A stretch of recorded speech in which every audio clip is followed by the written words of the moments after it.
என்னங்க சொல்லு.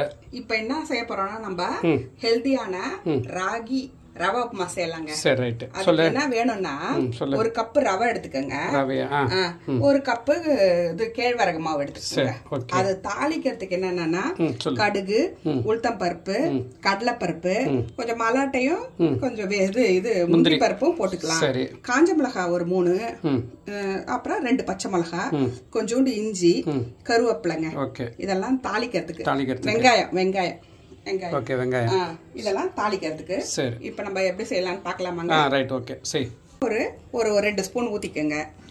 ஊத்திட்டு சரி ஃபர்ஸ்ட் இந்த ரவையை போட்டுக்கணும். ஓகே போட்டு வறுக்கறியா? நல்லா வறுத்துக்கணும். சரி வறுத்து இருந்தாலுமே திரும்பி ஒரு தடவை அந்த யூஸ் பண்ணும்போது ரோஸ்டட் ரவைன்னு சொல்லுவாங்களா, அப்படி இருந்தாலும் நீங்க ஒரு வாட்டி இந்த மாதிரி வறுத்துக்குங்க. நல்லா இது கூடயேங்க இந்த நல்லா கொஞ்சம் ரவை வறுத்ததுக்கு அப்புறம் நல்லா வறுத்ததுக்கு அப்புறம் இந்த கேழ்வரகு மாவும் இதுல போட்டுக்கோங்க.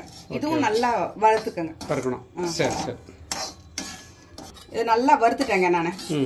சூப்பரா வறுத்தாச்சு. கருக கூடாதுங்க. அது நல்லா ஒரு மீடியம் ஃப்ளேம்லயே வச்சு கொஞ்சம் நல்லா வறுத்துக்கணும். ஓகே. நல்லா இப்படி தொட்டா சுடணும், அவ்வளவுதான். சரி சரி. இதான் நல்லா அந்த ஒரு பாத்திரத்துக்கு மாத்திக்கிறியா? இப்போ வந்து அந்த தட்டுல மாத்திட்டேன். சொல்லு. இப்ப தாளிக்கலாம். இப்ப நல்லா எண்ணெய் விட்டுக்கோங்க.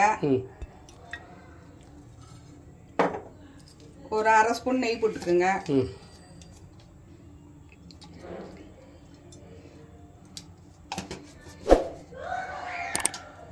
அந்த எண்ணெய் காஞ்சோன்னா நம்ம எல்லாத்தையும் போடணுமா? போடணும். ஃபர்ஸ்ட் கடலைப்பருப்பு போட்டுக்கோங்க.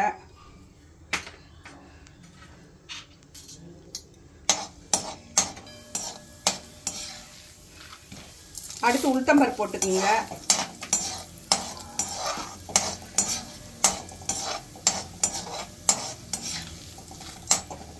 கடுகு போட்டுக்கோங்க.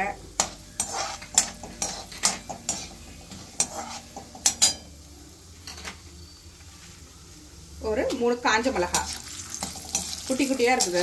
நான் 3 காஞ்ச மிளகாய் போட்டிருக்கேன். இல்லை 2 கூட போட்டுக்கோங்க போதும். இப்போ இந்த முந்திரி பருப்பு போட்டுக்கோங்க.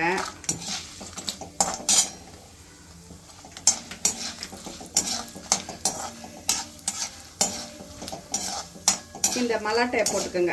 இருந்தா ஒரு வெறும் இது கூட போதும். முந்திரி பருப்பு இருந்தா முந்திரி பருப்பு போதும், இல்ல வேர்க்கடலை இருந்தா வேர்க்கடலை போதும். எது இருக்கோ அதை போட்டுக்கோங்க. 2 பேர் இருந்ததுன்னா 2 சேர்த்து போட்டுக்கிறேன். 2 சேர்த்து போட்டுக்கிறேன்.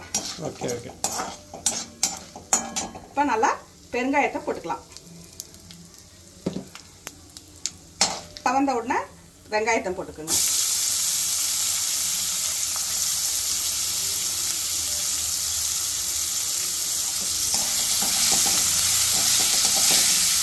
இப்போ கொஞ்சம் இந்த வெங்காயம் வதங்கிறதுக்கு உப்பு போட்டுக்கோங்க. மிளகா போட்டுக்கலாம். 2 பச்சை மிளகா, கொஞ்சம் நல்லா பொடியாக அரிஞ்சு வச்ச இஞ்சி போட்டுக்கோங்க. கருவேப்பிலை போட்டுக்கோங்க.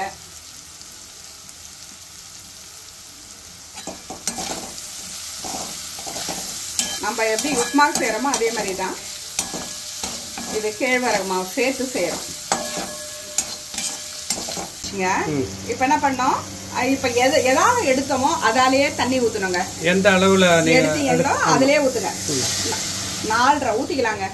இப்ப நம்ம 2 தானே எடுத்தோம். 1 ரவை ஒரு இது எடுத்தோம். அப்ப 4.5 ஊத்திக்கங்க. 2 2 4 ஒரு 1/2 ஊத்திக்கங்க. 2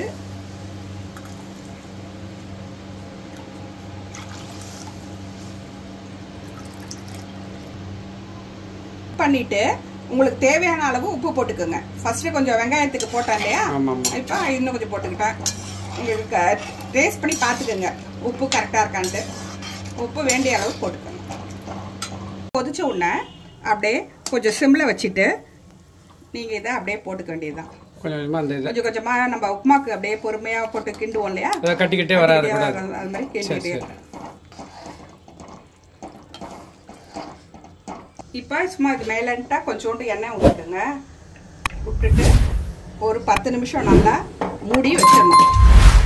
இது நல்லா இதுவாகிடுச்சு பார்த்தீங்கன்னா, ஓரளவுக்கு நல்லா வேகணும். ஒரு 10 நிமிஷம் அப்படியே கொஞ்சம் சிம்மில் வச்சு அப்படியே இது பண்ணி இது மாதிரி பண்ணி ஒன்றாக்கி விட்டு ஒரு 10 நிமிஷம் சிம்மில் வச்சுக்கணும். அப்படியே விடக்கூடாது, அப்பப்போ வந்து நீங்கள் இது மாதிரி கிளறி விட்டுட்டே இருக்கணும், இல்லைன்னா அடி பிடிச்சிரும். கிளறி விட்டுட்டே இருக்கணும். இப்போ பாருங்கள் ஒரு முக்கால்வாசி வெந்துருச்சு. ஒரு 5 நிமிஷத்தில் உங்களுக்கு ரெடி ஆகிடும். இதை பாருங்கள், இப்போ தான் பதம் கரெக்டாக நல்லா ஒட்டாத அப்படி வந்துடுச்சா, இதுதான் உப்புமா ரெடி ஆயிடுச்சு. இப்போ இறக்கிட வேண்டியதுதான். ஹெல்தியான ராகி உப்புமா ரெடி. சரி, சுவையான ராகி ரவா உப்புமா ரெடி. செஞ்சு பாருங்கள், சூப்பராக இருக்கும்.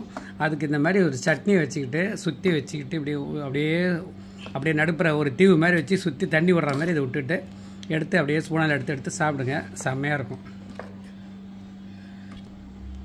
சாப்பிட்டு பாருங்கள், சூப்பராக இருக்கும். இந்த வீடியோ பிடிச்சிருந்துன்னா லைக் பண்ணுங்கள், ஷேர் பண்ணுங்கள், கமெண்ட் பண்ணுங்கள். இன்னொரு வீடியோவில் சந்திக்கலாம். அது வரைக்கும் பாய்.